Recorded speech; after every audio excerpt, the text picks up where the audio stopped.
pecados capitales.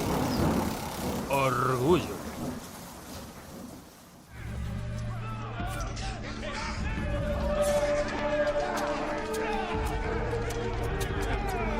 Tras el asesinato del más brillante emperador romano Julio César, el poder del imperio se repartió entre Octavio, Marco Antonio y Lépido. Sin embargo, las ambiciones de cada uno de ellos provocó que pronto empezaran a guerrear. Marco Antonio y su amante Cleopatra fueron derrotados y Lépido condenado al exilio. Octavio se convirtió en el hombre más poderoso del mundo y el Senado lo bautizó con un nuevo nombre de emperador, Cayo Julio César Augusto. Diríase que por su ingenio y astucia militar, el futuro de este joven autócrata no tendría límites y gozaría una vida dichosa. Pero lo cierto es que esta es una historia de cómo su orgullo arruinó su vida y lo despojó para siempre de la persona que más amaba en el planeta. Bueno, muchachos, hoy quería reflexionar sobre el orgullo y por qué es considerado por el cristianismo como un pecado capital. Es que el orgullo destruye completamente las relaciones que tenemos, tanto a nivel social como familiar, como de pareja. De hecho, yo mismo a lo largo de mi vida, y seguro que tú también te sentirás identificado con lo que voy a decir, hayas perdido amigos porque en un momento determinado se han comportado de una forma como a ti no te gustaría y has acabado distanciándote de él. Y llega el momento que pasan los años, seguramente ambos estéis deseando volver a veros, volver a saber el uno del otro, pero ya por una cuestión de orgullo, de soberbia, pues ninguno de los dos da el paso de volver a contactar, ¿no? Y eso pasa también a nivel familiar, ¿no? Yo he atendido en mi labor como psicólogo clínico, pues lamentablemente a muchos hijos, madres, padres, hermanos que no se hablan precisamente por una cuestión de orgullo. ¿Tu padre también era tan duro en ese sentido? Era un hitleriano total. Un carácter muy duro, muy intransigente, sus ideas, cabezón. Ya con 60 y hemos tenido 2 o 3 periodos donde no nos hemos hablado. El último hasta hace unos meses, que estuvimos 2 o 3 años sin hablarnos por una discusión que tuvimos y lo quise arreglar yo y ahora nos llevamos bien. Pero ya no os cuento ni siquiera en cuanto a relaciones de pareja, ¿no? Cómo se deterioran porque uno de los dos está esperando que el otro atienda mejor a sus necesidades afectivas o afectivas sexuales y eso acaba destruyendo, poco a poco minando la relación. El orgullo tenemos que entenderlo como una batalla de egos en la que participan 2 niños que están esperando que el otro se comporte como un adulto. El problema es que para comportarnos como adultos y dejar el ego o el orgullo al lado, tenemos que ser conscientes y valientes. Tenemos que ser conscientes de todos los miedos, inseguridades y sentimientos de inferioridad o de baja autoestima que están en la base precisamente del orgullo, porque el orgullo es solamente la punta del iceberg. Asomaba a sus ojos una lágrima y a mi labio una frase de perdón. Habló el orgullo y se enjugó su llanto y la frase en mis labios expiró. Yo voy por un camino, ella por otro, pero al pensar en nuestro mutuo amor, yo digo aún, ¿por qué callé aquel día? Y ella dirá, ¿por qué no lloré yo? Pues por gilipollas, Becker. El emperador tenía una hermosa hija llamada Julia y una mujer que encajaría a la perfección en el arquetipo de madrastra maligna típica de Disney, Livia. Julia se encaprichó con el hijo de Livia, Tiberio, una de las mayores personalidades del imperio, gran comandante del ejército y protector de Roma. El problema es que el bueno de Tiberio ya estaba casado, con una mujer que además, raro en aquellos tiempos, pues los matrimonios se hacían por conveniencia, amaba profundamente. Pero la niña bonita del emperador se encaprichó, así que Augusto obligó a Tiberio a divorciarse de su mujer para que se casase con Julia. El resultado, como no podía ser de otra manera, fue un matrimonio profundamente infeliz, sin amor y desapasionado. Como es normal, Tiberio guardaba un profundo resentimiento hacia Julia, y cada vez que ésta quería que le hiciera carantoñas y bajase al pilón, Tiberio se bajaba al bar. Julia, desesperada, pidió consejo a Livia para que le recomendara un remedio que alimentara la pasión de su hijo hacia ella. ¡Qué cagada! Porque en realidad Julia y Livia no se llevaban nada bien. Ambas competían fieramente por las atenciones y afectos del emperador, padre de una, marido títere de la otra. Una batalla de mujeres por ser esa niña bonita que gobernando al emperador podría gobernar al imperio. Pero Livia, otra cosa no, era muy sabia, y Julia confió en que por una vez, por una mísera vez, le echara un cable. Y lo que hizo Livia fue arruinarle la vida de la peor forma posible. ¿A qué tenemos miedos cuando entramos en una batalla de egos, cuando nos ponemos orgullosos o soberbios hacia una persona? Bueno, estamos hablando de 3 tipos de miedos, ¿no? El primero de ellos es a que esa persona se dé cuenta de que ha hecho algo que en realidad nos ha dañado o nos ha molestado. Es decir, tenemos miedo a parecer débiles o blandengues a esa persona. Otro miedo que hay debajo del orgullo es a decirle a esa persona lo que nos ha molestado y que a esa persona, debido a sus heridas emocionales, debido a su sensibilidad extrema, se lo tome mal, que reaccione mal, que nos invalide emocionalmente. Por supuesto está también el miedo a perder a la otra persona si comunicamos directamente esos comportamientos que nos han molestado por parte de ella. Y el tercer miedo que hay debajo del orgullo es el reconocer las heridas emocionales o traumáticas, por así decirlo, que es realmente lo que está en la base y con lo que nos ha hecho conectar ese comportamiento de la otra persona. You're such a dick! Every day I wake up and I hope you're dead. Dead like if I can guarantee Henry would be okay. I hope you get an illness and they get hit by a car and die.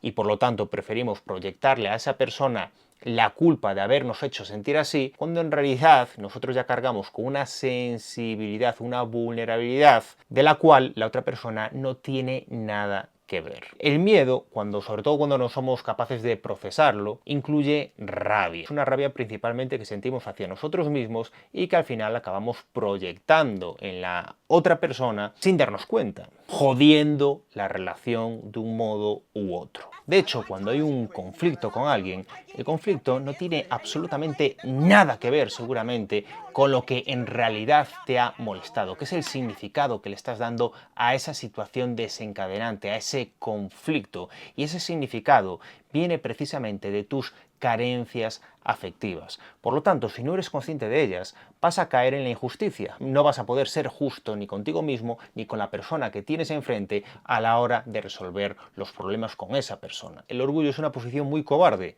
porque llevas a cabo comportamientos agresivos o pasivo-agresivos hacia esa persona para que se dé cuenta de que antes de que puedas volver a expresar todo el afecto que en el fondo estás deseando expresar a esa persona, antes ella o él tiene que disculparse y ceder y volver a darte el cariño que tú necesitas. Livia, en su crueldad, le dio a Julia un bebedizo asqueroso compuesto por cuerpos de moscas verdes que debía tomar, asegurándole que al final del año la tornaría irresistible para su esposo. Ah, eso sí, no debía contárselo a nadie porque, de lo contrario, la droga perdería sus virtudes y le causaría grandes daños. Ese nauseabundo brebaje estimuló tanto el apetito sexual de Livia que empezó a acosar sexualmente a Tiberio, que pronto se cansó de ella. Pero como ella seguía cachonda como una burra, empezó a actuar como una demente. Seducía a cortesanos jovencitos, a soldados de la guardia de su marido e incluso a esclavos germanos, amenazándolos, si vacilaban, de acusarlos de que se habían tomado familiaridades con ella y hacerlos azotar hasta la muerte. Julia se hizo cada vez más desinhibida y descuidada, organizando incluso orgías clandestinas en lugares públicos como la plaza del mercado, por lo que todo Cristo empezó a darse cuenta de su zorrerío inducido por la droga de Livia. Y empezaron a circular rumores a los que solo una persona en el imperio hacía oídos sordos: el emperador. Pero los escándalos de su hija se hicieron demasiado evidentes y se vio obligado a denunciarla al Senado por delito de adulterio. Augusto se vio completamente despojado de toda fuerza para poder escribir una sola línea denunciando a su hija, así que en ese momento cometió el mayor error de su vida. Le dejó esa tarea a Livia, que por supuesto se ofreció a hacerlo por él. Y Livia, la muy perra, acabó de rematar a Julia con esa carta. Hace no mucho tiempo estuve viendo algunos vídeos de Walter Rizzo, que es un psicólogo experto en relaciones de pareja, y vi un vídeo que tenía más de 2 millones de visitas, en el que planteaba 3 preguntas para saber si estás saliendo con la persona adecuada o si estabas saliendo con la persona adecuada. Y las preguntas son las siguientes. ¿Por qué no debería quererte? Si tuvieras una máquina del tiempo y pudieras viajar al pasado sabiendo cómo es tu relación y cómo ha sido, ¿volverías a repetir? Yo quisiera que mi hijo o que mi hija tuviera una pareja como la que yo tengo. ¿Cuál es el único problema de estas magníficas preguntas del bueno de Walter Rizzo? Pues que las personas que respondan negativamente a ellas, es decir, que de alguna manera estén reconociendo pues que no están saliendo con alguien adecuado, esas personas puede que se agarren a estas preguntas de una forma victimista y responsabilicen a la otra persona de los males que están ocurriendo en esa relación. Así que yo considero que es importantísimo complementar estas preguntas de Walter Rizzo con otras 3 para poder crecer en esa relación y permitir que la otra persona crezca contigo en vez de rematar de forma prematura esa relación. Y esas 3 preguntas son las siguientes. Primero, ¿qué tipo de miedos e inseguridades míos, que dependen de mí y de mi mochila existencial y no tienen nada que ver con la otra persona, han dado pie a esa relación o me mantienen en esa relación? Porque como muy bien dice el bueno de Roma Gallardo, la jirafa se junta al jirafo. 2. Las cosas que me molestan de la otra persona tiene que ver con que esté haciendo las cosas mal o me molestan porque he vivido una serie de experiencias y vivencias personales de las que la otra persona no tiene culpa. Esta pregunta es interesante hacérsela para ser justos con la otra persona y no andarle pidiendo cosas que igual no deberían andar cambiando.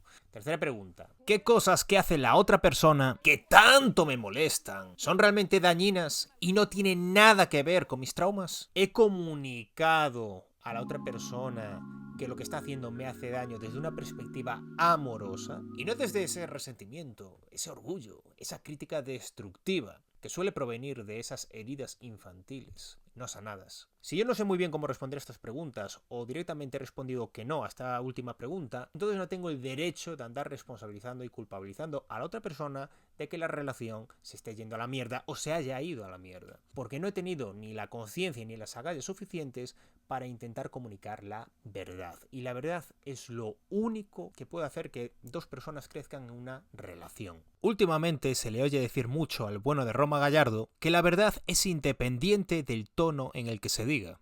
Pero ¿de qué te sirve, amigo? Si dices esa supuesta verdad en un tono crítico resentido, ¿la va a rechazar? No vas a ayudar a nadie. Pero si le dices la verdad con todo el cariño y el amor del mundo, esa persona, incluso aunque se ponga orgullosa y rechace lo que le estás diciendo, en su foro interno, en momentos de soledad, cuando se quede a solas, seguramente le dé alguna vuelta y diga, hostia, esta persona ha tenido las agallas de comunicarme algo, aun a riesgo de que se deteriore la relación porque yo me lo tome a mal, y además me lo ha dicho con cariño y con tacto. ¿Será que lo que me dice es por mi bien? ¿Será que lo que dice es verdad?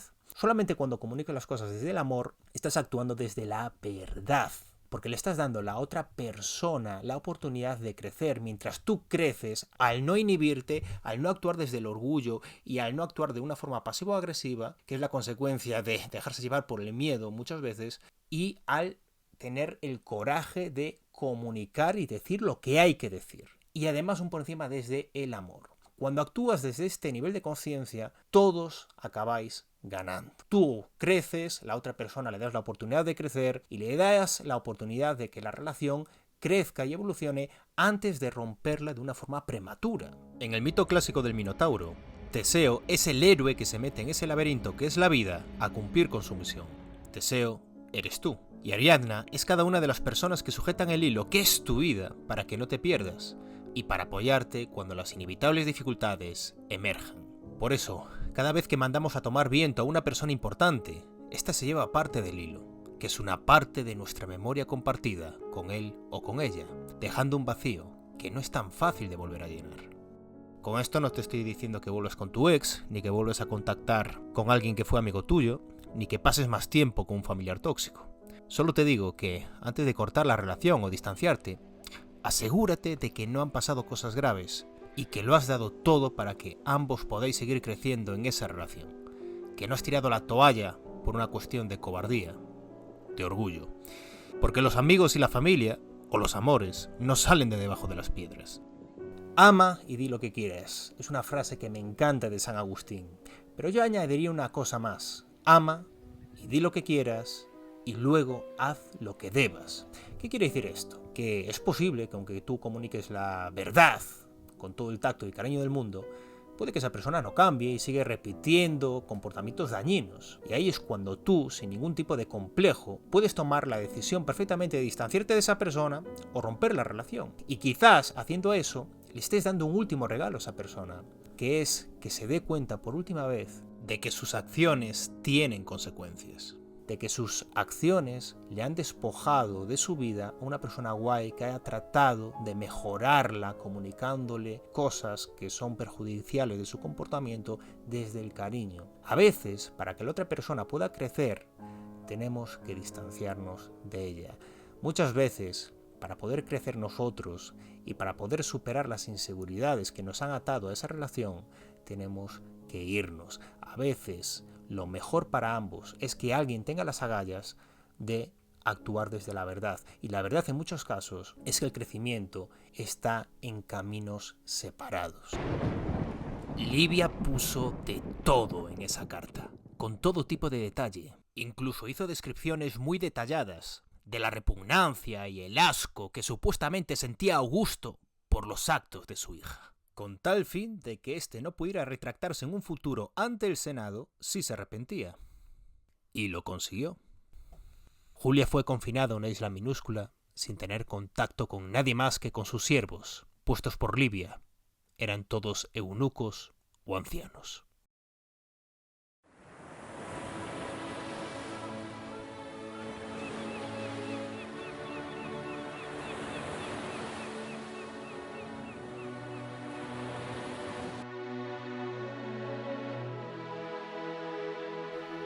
Pasaron los años, pero el emperador jamás se olvidó de su amada hija, ni el pueblo tampoco. Y cada vez que bajaba a pasear por las calles de Roma, aún oía algunos gritos que le decían: «¡Trae de vuelta a tu hija! ¡Ya ha sufrido bastante! ¡Tráela de vuelta!». Pero el emperador nunca se equivocaba, así que nunca lo hizo. Y así fue como la persona más poderosa sobre la faz de la tierra perdió a la persona que más quería en su vida por una cuestión de orgullo.